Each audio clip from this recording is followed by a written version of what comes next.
భారత స్వాతంత్ర దినోత్సవం శుభ సందర్భంగా అందరికీ శుభాకాంక్షలు తెలియజేస్తున్నాము.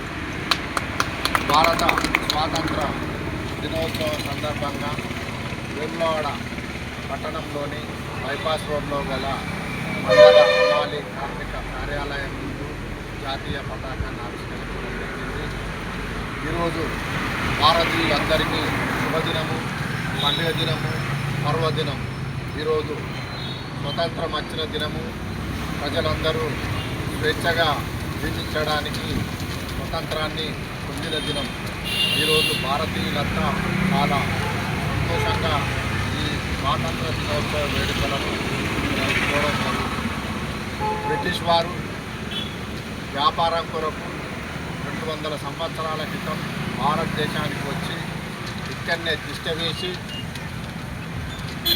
మన దేశ సంపాదనంతా దోచుకొని వారి దేశానికి తరలించి మనను కట్టుబానిసలం చేసి మన శ్రమను దోచుకొని మనను అనేక ఇబ్బందులను పెట్టి మనకు ఉపాధి లేకుండా చిత్రహింసలు పెట్టి మనపై ఎన్నో ఒత్తిడిలు తెచ్చి మరి బానిస పద్ధతులు పోగు చేయడం జరిగింది.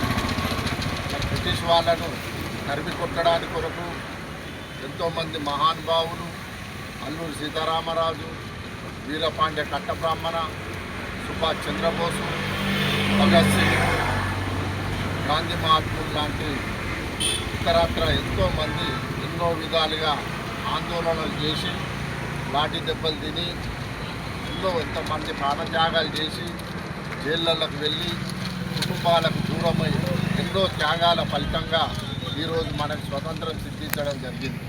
స్వతంత్ర పోరాటంలో త్యాగాలు చేసి మరణించిన వారికి సందర్భంగా గర్నివాళులు అర్పించడం జరుగుతుంది.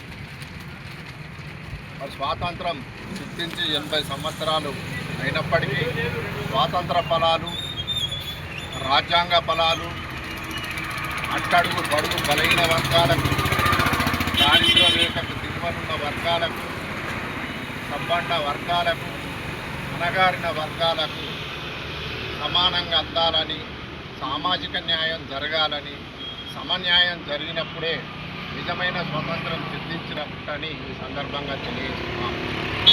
ఆ స్వతంత్ర పోరాటంలో ఎంతోమంది పాల్గొన్నారు. మరి వాళ్ళ కుటుంబాలను ఇప్పటికీ గుర్తించాల్సిన అవసరం ఉంది. ముఖ్యంగా స్వాతంత్ర ఫలాలు పేదలకు, కార్మికులకు, మరి దారిద్ర్య రేఖకు దిగువనున్న వారికి సంక్షేమ ఫలాలు విద్యలో కానీ, ఉద్యోగంలో కానీ, రాజకీయంగా కానీ, ప్రమోషన్లలో కానీ, ఉపాధిలో కానీ, సంక్షేమ కార్యక్రమాల్లో కానీ మరి కార్మిక వర్గానికి సంపూర్ణంగా అందాలని ఈ సందర్భంగా రాష్ట్ర కేంద్ర ప్రభుత్వాలను కోరుతున్నాను.